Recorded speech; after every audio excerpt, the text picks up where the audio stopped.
Magandang gabi pambungad sa ating newscast. Nagsimula na ngayong gabi ang tradisyonal na pahalik sa itim na poong Nazareno sa Quirino Grandstand sa Maynila bago ang traslasyon sa mismong araw ng pista sa January 9. Ayon sa mga otoridad, 100% nang nakahanda ang seguridad habang nananawagan naman ang Department of Health sa mga bata, mga may edad o may sakit na sa live stream na lang lumahok sa taunang pista. Simula na ngayong gabi ng tradisyonal na pahalik sa itim na poong Nazareno sa Quirino Grandstand sa Maynila. Inaasahan ang libo-libong debotong pipila upang makalapit sa poon bilang bahagi ng kanilang pananampalataya.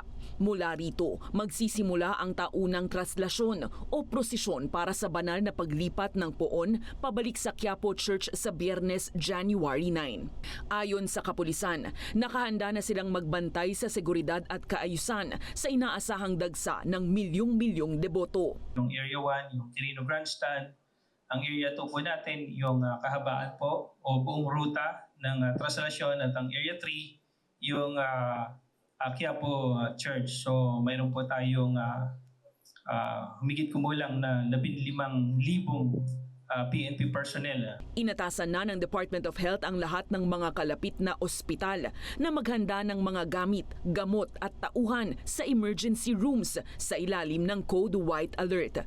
Nakahanda na rin ang 20 health stations sa kahabaan ng ruta ng traslasyon para sa pagtugon sa mga mangangailangan ng atensyong medikal. Pero ang pakiusap nila sa maselan ang kalusugan maging sa mga may sintomas ng trangkaso.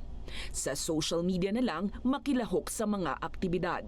As a preventive measure, I know maraming gustong sumali, no? Mga talagang devotees nitong Black Nazarene. Pero sana yung mga may sakit na mga chronic diseases, na mga immunocompromised, yung ating mga elderlies, yung mga bata, buntis, sana wag na lang pumunta kasi crowded area nga, no? Meron naman tayong live streaming. Tiniyak naman ni Manila City Mayor Isko Moreno na nakahanda ang lokal na pamahalaan na umasiste. Nakasunod rin anya ang mga tagalinis sa prosesyon upang matiyak ang kaayusan. Pero panawagan ng alkalde, lalo na sa mga maghahanap buhay sa ruta ng traslasyon. Iwasan po ninyo na yung mga stick ng fishball, ng mga kikiam, and so on and so forth, na itapon sa kalsada. Sapagkat marami sa deboto natin nakapaa. Marami. Generally, if not all. And this may cause harm to others. Or huwag magbebenta ng mga botelya. At kung meron mang plastic, ilagay niyo po sa tamang sisidlan. May panawagan rin ang mga opisyal ng Quiapo Church sa mga kabataang magtatangkang makalapit sa andas.